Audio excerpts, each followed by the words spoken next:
Bueno, muy buenas tardes. Vamos a dar inicio al desarrollo de nuestra clase, que corresponde a la fecha 30 de octubre. Hoy vamos a estar desarrollando la tercera unidad que compete en este caso a nuestro programa en sí. Hoy vamos a estar hablando ya un poquito sobre lo que tenga que ver específicamente con la parte legislativa en términos de impuesto a la renta. Estos impuestos, específicamente el impuesto a la renta, hablando, ¿verdad? Tuvo su evolución desde el origen, en este caso, ¿verdad? En una ley, ¿verdad? Que es la 125 barra 91, que establece el nuevo régimen tributario. Posterior a eso, ¿verdad? En el 2004 nace la ley 2421, que es del ordenamiento administrativo y de adecuación fiscal, con la cual en este caso se hacen los ajustes pertinentes para que efectivamente ¿verdad? Ingresen nuevos impuestos, ¿verdad? Se modifiquen algunos existentes y en este caso, ¿verdad? Se llegue en este caso al objetivo estatal en este caso, que es la de recaudar, ¿verdad? Esa ley estuvo vigente hasta el año pasado. A partir del 1 de enero del 2020 nace la ley 6380, en este caso, ¿verdad? Barra 19, que habla específicamente, ¿verdad? También sobre los tipos de impuestos, ¿verdad? En esta ley, ¿verdad? Que es la de simplificación y modernización del sistema tributario paraguayo, se habla de todas las modificaciones. Anteriormente era IRASIS, impuesto a la renta de las actividades comerciales, industriales y de servicios. Hoy en día es IRE, impuesto a la renta empresarial. El sistema, el proceso viene a ser prácticamente lo mismo, nada más que se hace varios ajustes referente a eso, ¿verdad? Nosotros dentro de esta unidad 2 vamos a estar hablando de lo que tenga que ver con el impuesto a la renta y después vamos a estar desarrollando lo que tenga que ver con el IVA, impuesto al valor agregado. Posterior a esto, nosotros ya vamos a entrar en la parte de las instituciones públicas, en donde tendremos que en este caso dar proceso de apertura de nuestra empresa, porque nosotros en Seminario Contable 1 lo que hacemos en este caso es, ¿verdad?, trabajar con unipersonales. ¿Qué son las unipersonales? Son las empresas que pertenecen a una sola persona, ¿verdad? Entonces, con ese tipo de empresas vamos a trabajar y vamos a estar pasando y recalcando, en este caso, ¿verdad?, por cada institución que vamos a ir, en este caso, ¿verdad?, tocando y viendo qué se solicita en esa institución X, ¿verdad? Vamos a estar viendo cada institución también. Pero siempre nosotros, con el tema de nuestra apertura de unipersonal. Bueno, vamos a dar en este caso inicio al desarrollo. El primer punto que vamos a desarrollar es el impuesto a la renta empresarial IRE, ¿verdad? El hecho generador. ¿Qué viene a ser el hecho generador? El hecho generador es como la naturaleza, la razón o el punto específico de la existencia de tal impuesto. Entonces, en el hecho generador se da como la presentación, la introducción de lo que va a ser y qué es, ¿verdad? Bueno, entonces nos dice en el hecho generador del IRE, ¿verdad? Créase un impuesto a la renta empresarial. IRE significa impuesto a la renta empresarial, que gravará todas las rentas, los beneficios y las ganancias de la fuente paraguaya, que provengan de todo tipo de actividades económicas, primarias, secundarias y terciarias, incluidas las agropecuarias, comerciales, industriales o de servicios, excluidas aquellas rentas gravadas por el IRP, impuesto a la renta personal, es IRP. Constituirá igualmente hecho generador del impuesto las rentas generadas por los bienes, derechos, obligaciones, así como los actos de disposición de estos y todo incremento en el patrimonio del contribuyente.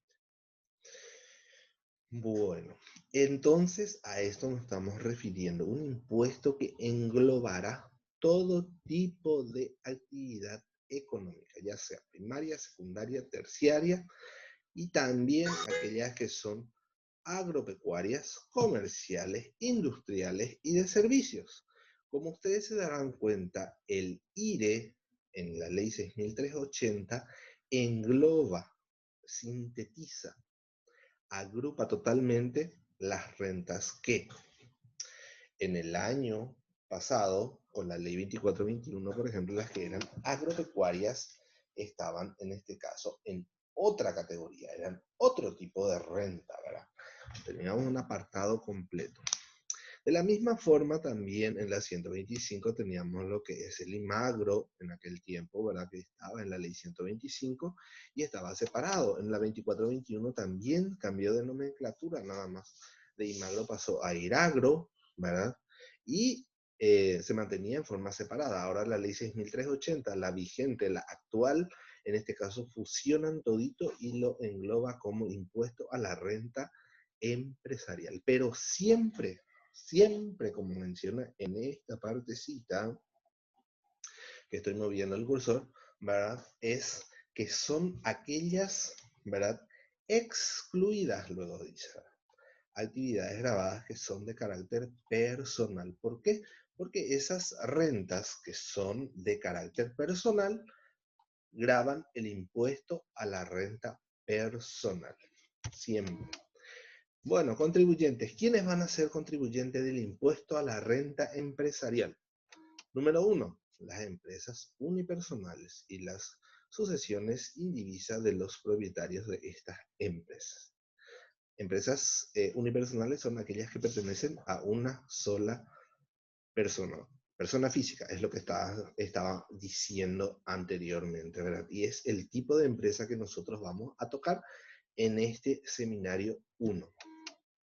2, tenemos sociedades simples, sociedades anónimas, sociedades de responsabilidad limitada, sociedades en comandita por acciones, sociedades en comandita simple y las sociedades de capital e industrial. Estos son ya los tipos de sociedades que son constituidas por escritura pública, ¿verdad? Entonces, todo tipo de sociedades. Después tenemos los consorcios constituidos para la realización de una obra pública. En este caso, los consorcios serán solidariamente responsables de las obligaciones tributarias derivadas de las operaciones de consorcio. ¿Qué viene a hacer esto? Son tipos de organizaciones que se constituyen para operar, en este caso, ¿verdad? O trabajar exclusivamente con obra pública. A eso nos estamos refiriendo. Después, en el 4 tenemos las asociaciones, las corporaciones, las fundaciones, las cooperativas y las mutuales, que son tipos de organizaciones de personas con fines distintos o específicos, ¿verdad? También van a ser contribuyentes del IRE. En el 5 tenemos las estructuras jurídicas transparentes, estructuras jurídicas transparentes en las formas y condiciones que establece el presente capítulo. Más adelante vamos a ver un apartado exclusivamente sobre las estructuras jurídicas transparentes. ¿A qué se refiere, por ejemplo? Después tenemos las empresas públicas, entes autárquicos, entidades descentralizadas y sociedades de economía mixta. Estas son las instituciones estatales, ¿verdad? 7. Las sucursales, agencias o establecimientos permanentes de personas domiciliadas o entidades constituidas en el exterior que realizan actividades grabadas dentro del país. Por ejemplo, son las sucursales o filiales, en este caso, ¿verdad? Que se manejan a nivel país, ¿verdad?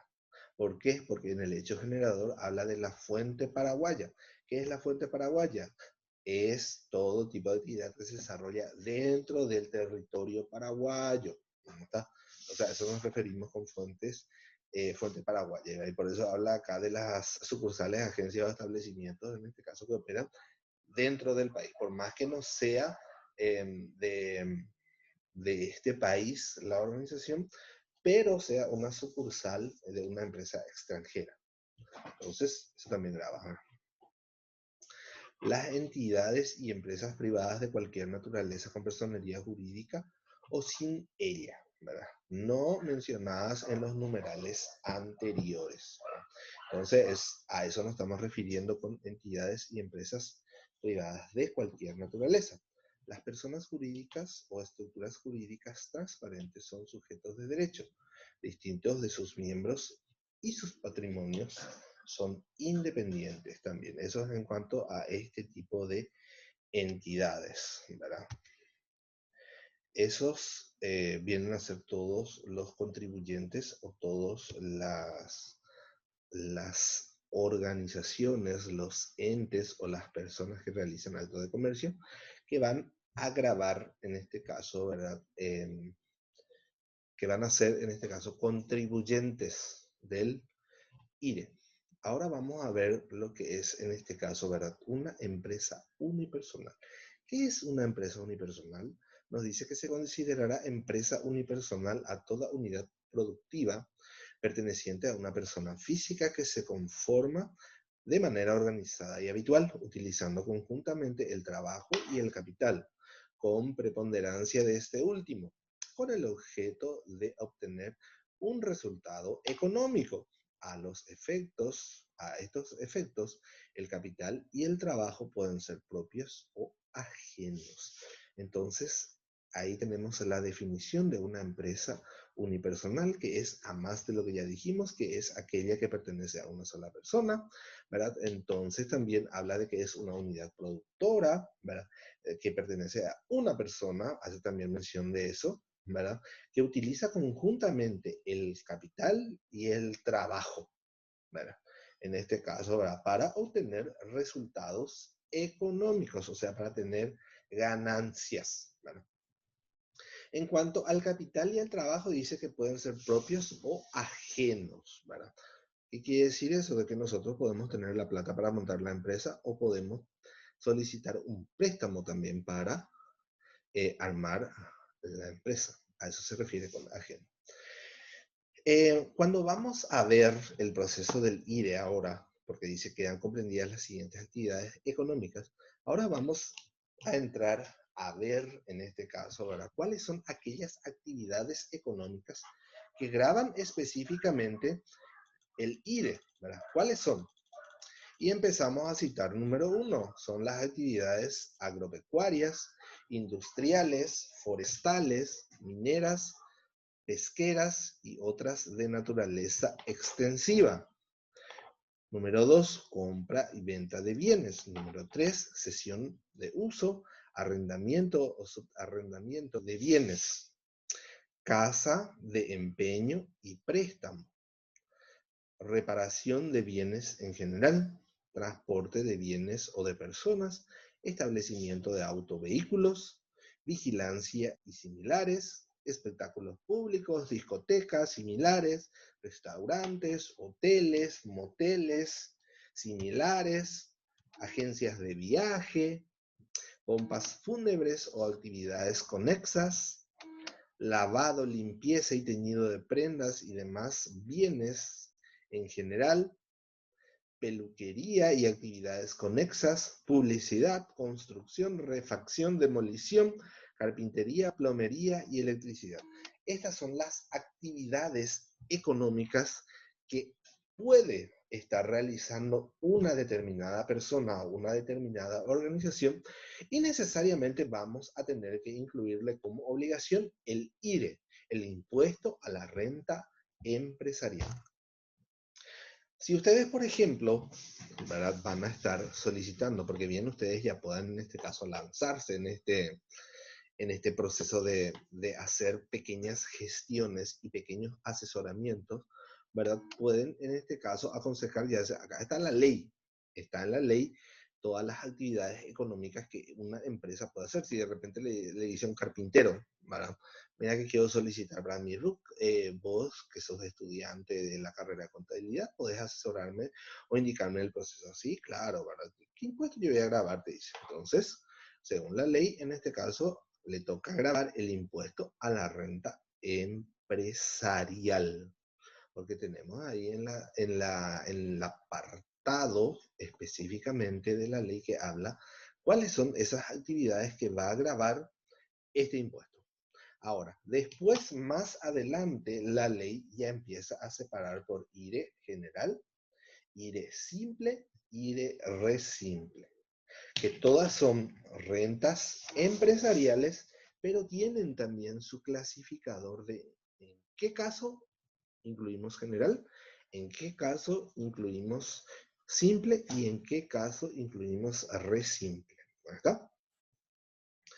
Cuando los bienes muebles, inmuebles y derechos pertenecientes a una persona física están registrados en la contabilidad de la empresa unipersonal, la enajenación, la cesión y el arrendamiento de dichos bienes estarán alcanzados por el presente impuesto. Esto también cuando estamos atendiendo estos activos fijos, en este caso que pertenecen, en este caso a la unipersonal, a la hora de venderlos, estaríamos pagando nosotros por dicha transacción, porque están dentro del círculo empresarial.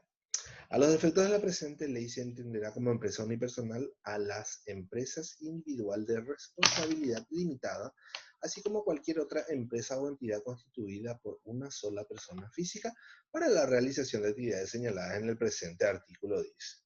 En este caso, entonces, también tenemos las empresas unipersonales que pertenecen a una sola persona y está el tipo de sociedad que es la empresa unipersonal de responsabilidad limitada, la famosa EIRL. Empresas individuales de responsabilidad limitada. Ese tipo también van a ser consideradas como unipersonales, ¿verdad?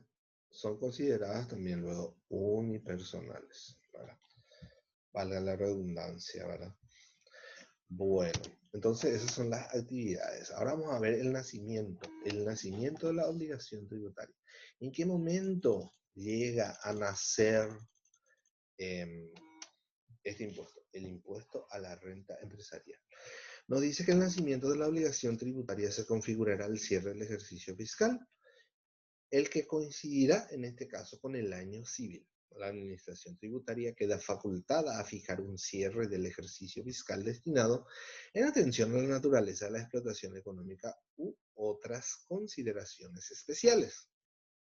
Para la liquidación del impuesto, el método de imputación de las rentas, costos y gastos será el de lo devengado en el ejercicio fiscal. Con independencia de su devengamiento o reconocimiento contable, las rentas brutas provenientes de las variaciones patrimoniales que resulten de mayor valor procedentes de la transformación biológica de animales vivos o de plantas, incluido el proceso y explotación forestal, la revaluación del valor de inversiones en acciones por actualización del valor patrimonial proporcional de conformidad a los dispuestos en el primer párrafo del artículo 10 de la presente ley, así como las revaluaciones técnicas o extraordinarias de bienes del activo fijo e intangible serán objeto de imputación en el momento de su efectiva realización, determinando por el precio real de la operación, ¿verdad? El nacimiento en este caso, ¿verdad? Se da en este caso también en el momento en que se realiza una determinada actividad. La imputación de los costos y gastos vinculados a la generación de dichas rentas será admitida al momento de la efectiva realización de las mencionadas rentas brutas y siempre que sean erogaciones efectivamente realizadas, debiendo reunir los requisitos establecidos en el artículo 14 de la presente ley, con excepción de los costos y gastos vinculados a las actividades agrícolas, ganaderas y forestales que podrán computar los mismos en el momento de su devengamiento. Esto es lo que manifiesta la ley en cuanto al nacimiento de la obligación tributaria. Y se habla mucho, acá empieza a citar los tipos de egresos, costos, gastos, y habla del proceso de devengado. ¿Qué es el proceso de devengado? ¿Verdad? El proceso de lo devengado viene a ser el momento en que efectivamente se está pagando algo. Nosotros estamos pagando, un ejemplo, lo devengado, ahora estamos pagando alquileres por 5 meses. Sabemos que si vamos a registrar un proceso de registro contable por un pago de 5 meses de alquileres, un mes tenemos que incluirlo como gasto y en este caso 4 tenemos que diferirlo como adelantado, o sea, pagados por adelantado. Y solamente un mes es lo que va a ir como gasto y va a ser deducible, en este caso, para determinar la renta neta. ¿Por qué? Porque especifica bastante bien la ley que solamente serán incluidos aquellos que son efectivamente realizados dentro del ejercicio. No importa si vos pagaste 10 meses o pagaste un año. Si yo pago, por ejemplo, el 1 de diciembre y pago por un año mi alquiler, yo cierro mi balance, ¿verdad? Al 31 de diciembre y solamente del 1 al 31 de diciembre yo consumí un mes de alquiler y solamente ese un mes lo que va a entrar dentro de mi gasto. Los otros van a ser diferidos por adelantado y va a aparecer dentro de mi balance como pagos anticipados, pero jamás voy a poder descontar directamente ya los 12 meses para determinar la renta neta. Eso no se hace. ¿Verdad? Eso es para que se tenga en cuenta. Y habla también acá de la parte de los bienes del activo fijo, que en este caso también existe la parte de revalúos y depreciaciones. Las depreciaciones son deducibles también eh, dentro del estado de resultado para determinar la renta neta. Habla también de las revaluaciones. Habla también en este caso, ¿verdad? De las revaluaciones técnicas. ¿Qué es el revalúo técnico? ¿Verdad? Una preguntita, ¿verdad? ¿Qué es el revalúo técnico? El revalúo técnico viene a ser, en este caso, ¿verdad? Nosotros compramos un vehículo.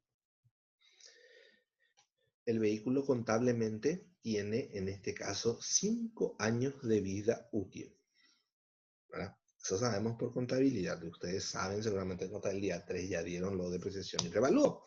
Y manejan perfectamente, o sea, tienen que manejar perfectamente esos números. 5 años de vida útil tiene el rodado. Transcurren los 5 años, ¿cuánto es el valor de ese rodado? ¿Mm? Contablemente es 0. ¿Por qué? Porque con el paso del tiempo pierde valor ese bien y automáticamente cuesta contablemente 0 guaraníes a los 5 años. Pero ¿qué pasa si a los 5 años mi vehículo funciona perfectamente bien todavía? Y yo no voy a, no estoy en condiciones, por decirle, de cambiar cada 5 años de vehículo. Si me sirve, me funciona perfecto, yo lo quiero usar 15 años por lo menos. Pero contablemente, pues no podés tener vos un vehículo funcionando ahí, ¿verdad? Y en este caso, ¿verdad? Tu balance no figure más, porque cuando llega a saldo cero, eso desaparece.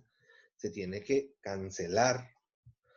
Pero si te viene la fiscalización, vos tenés ahí un vehículo, no, pero ese es mi vehículo ya hace 2 años, se terminó de depreciar, cuesta saldo cero.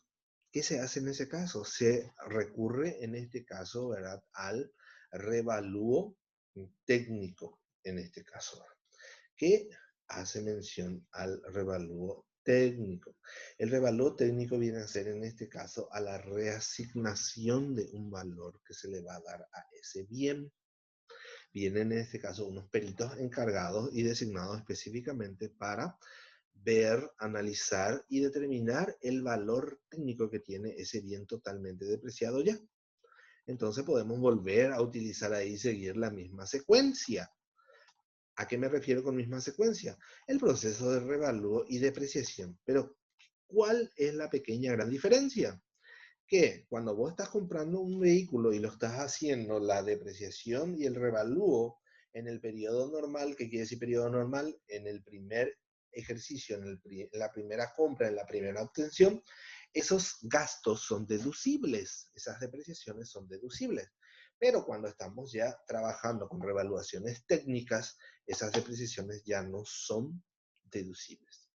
Y más adelante vamos a ver qué es deducible y qué es no deducible, pero les adelanto que lo deducible es lo que yo puedo descontar para obtener la renta neta. Y lo no deducible es lo que yo no puedo descontar para obtener la renta bruta. Los gastos no deducibles tienen signo positivo en el estado de resultado. Y los gastos deducibles tienen signo negativo. Eso anoten en cualquier apartado para que puedan recordarlo. Bueno, ya que estuvimos hablando de renta bruta, vamos a empaparnos un poquito más en lo que tenga que ver con esta palabra. ¿Qué es la renta bruta? Nos dice que constituirá la renta bruta la diferencia entre ingresos brutos total provenientes de las actividades económicas y el costo de las mismas. Cuando las operaciones impliquen la enajenación de bienes y prestación de servicios, la renta bruta estará dada por el total de las ventas netas menos el costo de adquisición, producción de bienes, prestación de servicios. Entonces, técnicamente hablando, ¿verdad? La renta bruta viene a ser la diferencia aritmética entre la venta y el costo. El famoso, en el estado de resultados, nosotros tenemos ventas menos costo es igual a ventas brutas. Eso viene a ser. Y ese resultado es la renta bruta. La renta bruta es el resultado positivo antes de deducirle los gastos. Entonces también para que vayan teniendo en cuenta, ¿verdad?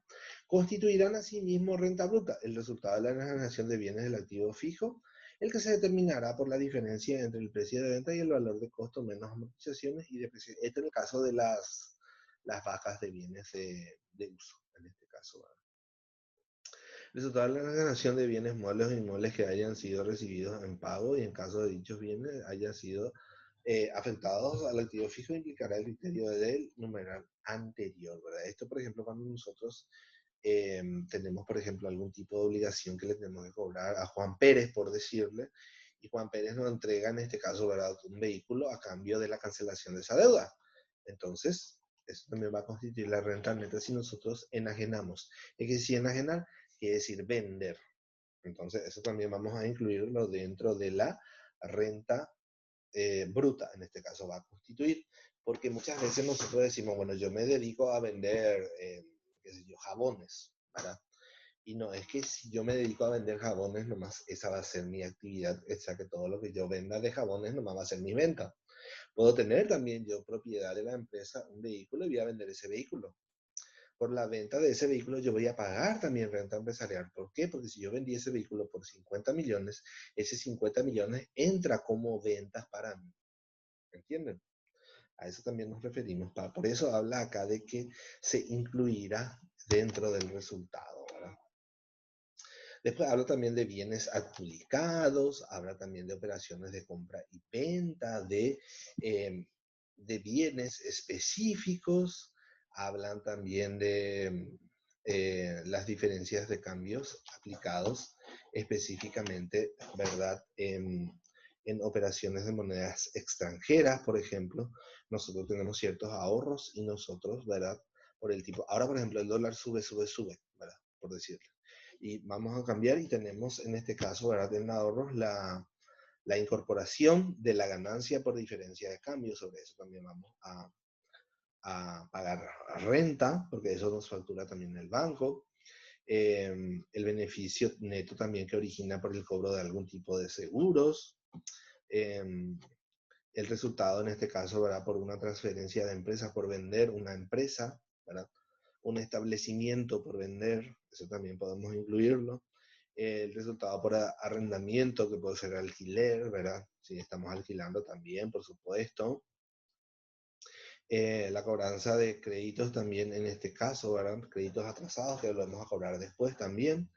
Y también sobre montos de deudas condonadas, ¿verdad? Si le vamos a disculpar la deuda a alguien, por ejemplo, sobre eso también nos toca pagar un tipo de renta empresarial, ¿verdad?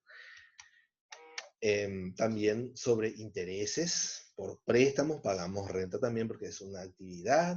El resultado también por colocar capital también.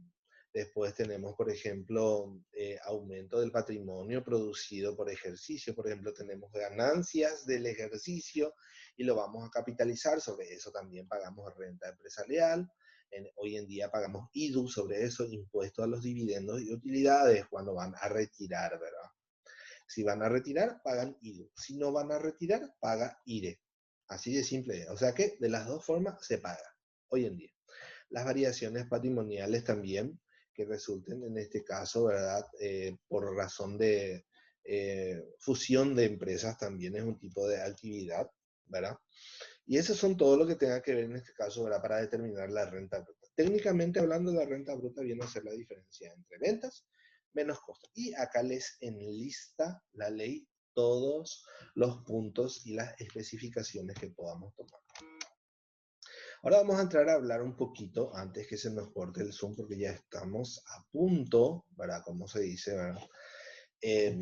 Sobre los activos fijos. Ya estuvimos viendo recién la parte de activos fijos acá, ¿verdad? Y nos dice el material, nos dice la ley que constituirá activo fijo de los bienes tangibles de propiedad, planta y equipo que sean de propiedad del contribuyente. Contribuyente viene a ser la empresa, la persona física, para ser usado en la producción y abastecimiento de bienes o servicios para rentar a terceros o para propósitos administrativos y sobre los cuales se espera sean usados durante más de un ejercicio fiscal, con excepción de los bienes destinados a inversión para la venta, ¿verdad? Será obligatorio a los efectos del presente impuesto la determinación del valor residual de los bienes de activos fijos, así como la depreciación de estos.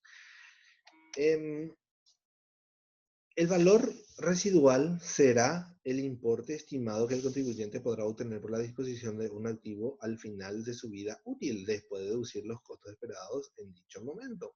La depreciación será en este caso, ¿verdad?, la distribución sistemática del desgaste o deterioro que experimente el bien en este caso, en el cual deberá considerar la estimación de vida útil por cada tipo o clase de activo fijo, ¿verdad? Esta parte, por ejemplo, me imagino que ustedes ya manejan bastante bien, que nosotros necesitamos primeramente para realizar el cuadro de apreciación y revalúo de los bienes del activo fijo, un coeficiente de revalúo. Ese coeficiente de revalúo, ¿de dónde yo quito? Ese coeficiente me lo asigna la Subsecretaría de Estado de Tributación, que es un estimativo, ¿verdad? Un índice inflacionario, producto en este caso, ¿verdad?, de todos los índices inflacionarios a nivel mensual. Se hace una fusión y se determina el monto estipulado, ¿verdad? Entonces, ese coeficiente yo tengo que utilizar para realizar mi depreciación y revalúo. La depreciación también para realizar yo, en este caso, ¿verdad?, contador, o yo, estudiante, en el caso de ustedes, ¿verdad?, tengo que saber cuántos años de vida útil tiene mi bien, ¿verdad? Y ustedes manejan. Muebles y útiles tiene 10, herramientas tiene 10, rodado tiene 5, equipo informático tiene 4, ¿verdad? Edificio tiene 40 y cosas así, ¿verdad? Entonces, en base a eso, yo tengo que distribuir proporcionalmente para que pueda dividir y restar la depreciación. Eso es lo que me dice en cuanto al activo fijo, ¿verdad? Entonces, todo eso yo tengo que manejar para poder realizar este proceso, ¿verdad? Entonces, eso es en cuanto a activo fijo, ¿verdad? Después dice la reglamentación establecerá en este caso el tipo y clase de bien despreciable. Esto, por ejemplo, la clasificación que se da, ¿verdad? Y nosotros contablemente ya tenemos esto establecido, estos años de vida útil. Tenemos también ya establecido el coeficiente de revalúo, que la subsecretaría toma como parámetro los índices de precios, en este caso, o índices inflacionarios, que determina el Banco Central del Paraguay. Y en base a eso, ellos barajan esas opciones y establecen los coeficientes de revalúo que nosotros vamos a estar utilizando específicamente para realizar la depreciación y revalúo de estos bienes que tenemos en nuestro poder, en nuestra empresa, ¿verdad? Bueno, ahora vamos a ver qué es la permuta, ¿verdad? La permuta en este caso nos dice que son bienes o servicios recibidos por operaciones de permuta, se evalúan se evaluarán de acuerdo con lo que establezca la reglamentación. Acá, por ejemplo, me menciona qué yo voy a hacer si es que tuviera una permuta, pero no me dice específicamente qué es una permuta. ¿Qué es una permuta?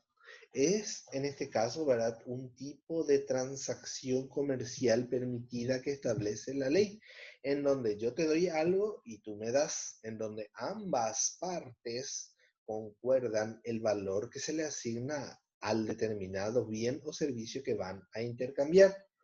Y tras un acuerdo, un balance, y cuando se llega al nivel se hace el canje entre ambas partes y felices y contentos los dos, como se dice. Yo te doy algo, tú me das. Eso es la permuta.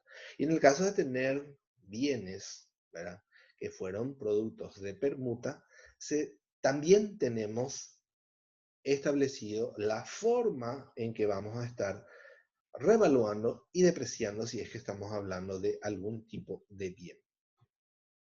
Transferencias de establecimientos comerciales. Hace rato ya estuvimos hablando de los establecimientos comerciales. ¿Qué vienen a ser los establecimientos comerciales? Los establecimientos comerciales vienen a ser, en este caso, ¿verdad?, como el tipo de actividad que nosotros desarrollamos, por ejemplo. ¿Verdad? Nosotros podemos tener una filial ahí, por decirte, a veras del mercado, y podemos tener otro acá sobre ruta 1, ¿verdad? Y tenemos que tener el comprobante que vamos a emitir por las operaciones que realizamos, que es la factura, ¿verdad? Y uno tiene que ser de la matriz, en este caso, y la otra factura ya tiene que tener numeración diferente en cuanto al establecimiento. O sea, el 001 va a estar el que está a veras del mercado, y el 002 ya va a ser el que está sobre ruta 1. ¿Por qué? Porque las facturas también van a estar diferenciadas exclusivamente, que son de este establecimiento y que son del otro establecimiento. ¿Verdad? Y a eso nos estamos refiriendo. En el caso de transferencia de establecimientos comerciales, el acto implicará el cierre del ejercicio económico para el enajenante. El adquiriente deberá mantener el mismo valor fiscal de los bienes de la empresa en el momento de su adquisición. Este es cuando se nos está vendiendo. Por ejemplo, yo compro el establecimiento, compro el comercio en sí como está ahí en la esquina, por ejemplo, ponerle el local ahí cerca del semáforo de Bio Itagua. Por ejemplo, la farmacia. Es Punto Farma la que está ahí. Cuando yo soy un empresario, me voy, quiero comprar la empresa, la farmacia en sí se va a vender, el establecimiento completo. Yo compro así mismo el establecimiento como está.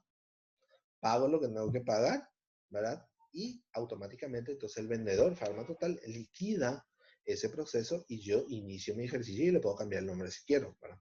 O sea, a eso se refiere la ley también cuando habla de enajenación de establecimientos comerciales, ¿verdad? Y Punto Farma tenemos, por ejemplo, uno ahí en el semáforo y tenemos otro cerca de la comisaría. Y por decirle, las facturas que se me dan, por ejemplo, cerca de la comisaría puede ser 001, 001. Y la factura que se me dé acá en el semáforo cerca de visión va a ser, por ejemplo, 001, 002. ¿Por qué? Eso en cuanto a la numeración que tiene la factura, que nosotros ya vimos también más adelante. En los primeros días de clase ya estuvimos viendo la numeración de estos comprobantes, cómo se dan. Entonces ahí tenemos el 001, 001. Tenemos el 001, 002, ¿verdad? Entonces tenemos ya ahí también en los materiales para que ustedes también puedan manejar también esa parte, ¿verdad? Ahora vamos a ver ya la renta neta. Hace rato era toda bruta, ahora es neta. ¿Qué viene a ser la renta neta? La renta neta nos dice que se terminará deduciendo de la renta bruta los gastos que sean necesarios para obtener y mantener la fuente productora, represente una erogación real, esté debidamente documentado y en los casos en que corresponda, hayan efectuado la retención y no sea precio superior al mercado en los casos en que la operación deba documentarse con una autofactura. Número 1. Sea necesario para obtener la fuente productora que tiene que estar relacionado a su actividad para que yo pueda utilizar. Represente una erogación, efectivamente yo lo pagué, tenga el documento y no sea superior al salario mínimo legal vigente para usar autofactura. Eso es lo que me dice. La renta bruta, entonces, deducido los gastos y como resultado tengo la renta neta. Renta bruta menos gasto es renta neta, o también conocido como resultado antes de impuestos. Ahí le suena ya solamente estado resultado. Resultados antes de impuestos es igual a renta neta. Ventas menos costo, renta bruta. Menos gasto, renta neta. Y ahí le aplicamos nosotros el impuesto correspondiente. Bueno, con esto nosotros estamos cerrando nuestra clase aquí en lo que es